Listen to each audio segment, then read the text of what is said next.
Welcome back to the ASUG News Studio. My name is Tom Whalegum. I'm editorial director of ASUGnews.com. We're delighted to have Paul Roche in the studio now. Welcome. Glad to be here. You are the CIO of Network Services. Yes. Tell us a little bit about the company first. Network Services is a group of independent distributors. We distribute food service and janitorial supplies to customers across the US, Canada, and Mexico. Okay. Headquartered in Schaumburg, Illinois, and we've been running SAP for about 2 years now. How big a SAP shop are you guys, and what are you running? We run everything. We have the entire ERP system. We run all our EDI through the PI framework. We run SAP Portal, the Business Objects BI suite, and pretty much everything else. We use Solution Manager now for our help desk and a lot of other even non-SAP functions. So we're all in with SAP.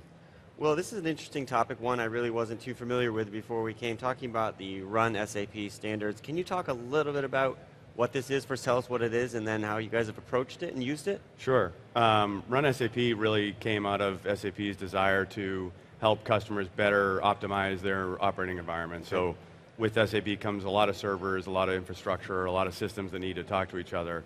And Solution Manager really is the core of what orchestrates all those interactions.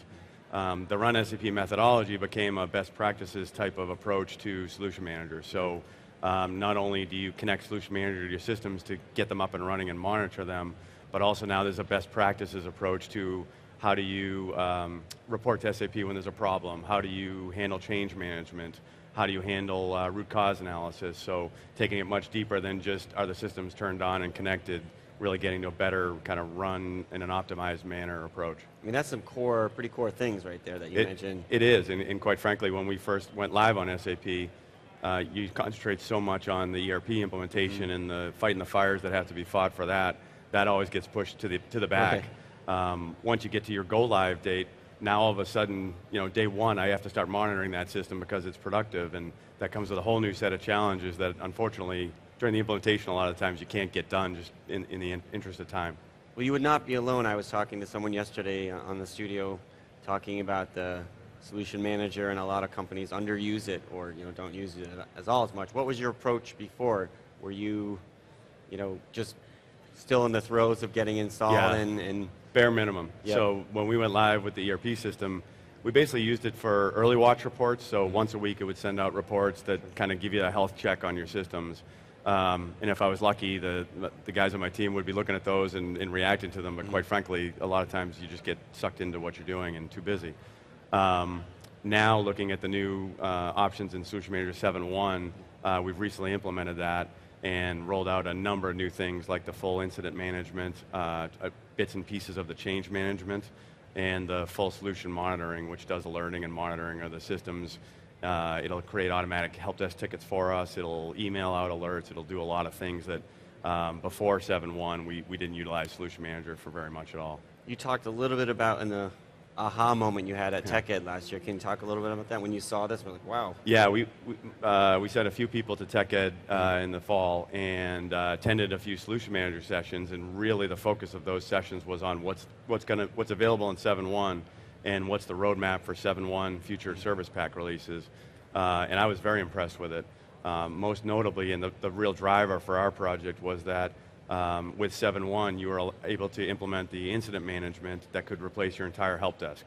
Wow. So we had another vendor's help desk system that I was paying annual maintenance on, and it was a heavyweight system. It had 5 servers for our production environment and another 5 for our development environment. Annual maintenance fees, and I was being faced with an upgrade. Our version was being sunsetted. We were on an older release. So, as a CIO, I was looking at an upgrade project this year, paying the annual maintenance, and once we learned that with the Solution Manager, the full incident management comes with it, it looked very close. It was ITIL compliant, as was our old system, so it looked very close, and the terminology was similar to what we had before, and it was 100% covered by my SAP maintenance that I was already paying. So. We basically decided we can't afford to not do this. It's something we need to do. I mean, that is a nugget to tell ASUG members, right? I mean, when you uncover that, you're like... Yeah, I mean, from an ROI standpoint, we were talking about $150,000 investment this year to get that current and pay the maintenance, and that's completely avoided. Our RunSAP project to get the new version implemented was a fraction of that. Wow. So almost immediate ROI. I think some people, when they think of solution manager, some people probably like myself who aren't in the weeds, may think of it as more of a technical product. But really, you're talking about some pretty big business benefits that can be, you could be, as we saw yesterday, the superhero, Right. I guess. Yeah, I mean, if you look at all the things Solution Manager can do, there's about 8 or 9 different areas. You can do the incident management, which we did. You can control change, so change management. You can also do business process monitoring. So I can be alerted if I normally take in 500 orders a day and today I only have 30. Something's wrong. Right. So it can be business intelligent as well as technically intelligent. We're going to roll into those down the road, but our immediate impact was definitely the savings in terms of an avoided upgrade project, avoided maintenance, and then the efficiency pieces are huge. So our new help desk, users enter help desk tickets from within SAP. So right within the SAP screen, they click create a message, put a description, and click send. They don't even know they're submitting a ticket, really. Did that before, I'm sorry, did that go to the other system? Yeah, before that, they'd have to exit SAP, log into the other help desk, capture all the information. And then in the new way, SAP captures all the user data. What version of the client are they using? What operating system are they on? All kinds of data gets captured when that user enters a ticket that they didn't even know they're submitting. Right. So it's very helpful for us to quickly diagnose a ticket when you've got all that immediate data coming in, and you know that it's correct because SAP put it there. Right. It's not that you're not relying on the user to submit a lot of data on a ticket. Right. So big change and big improvement in that process. Our other concern was on the incident control. How do we have users who don't use SAP? So we do have a few users in our environment who don't log in SAP every day. How do they submit a ticket? And we've done that through a simple portal window on our SAP portal. So they click a help desk tab and fill out a short description and click submit, and they've submitted a help desk ticket for things like Blackberries, iPhones, desktop issues not really related to SAP. Right. So the sponsor of our booth here is Optimal Solutions. I know you work with them. Can you talk just a little bit about their process and how you guys worked with them and what they showed you? Sure.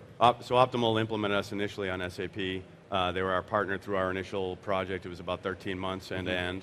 And then we took about a year to settle down and stabilize. And then when we learned about the new Solution Manager offering, 7.1, and the whole RunSAP methodology, we asked them about that. They came out and did a kind of a one-day overview of what the methodology is. They had just achieved certification in the RunSAP methodology. Okay. So they were kind of given SAP's blessing in terms of being a certified partner that can do the project for us. It's amazing the kind of business benefits that you were talking about.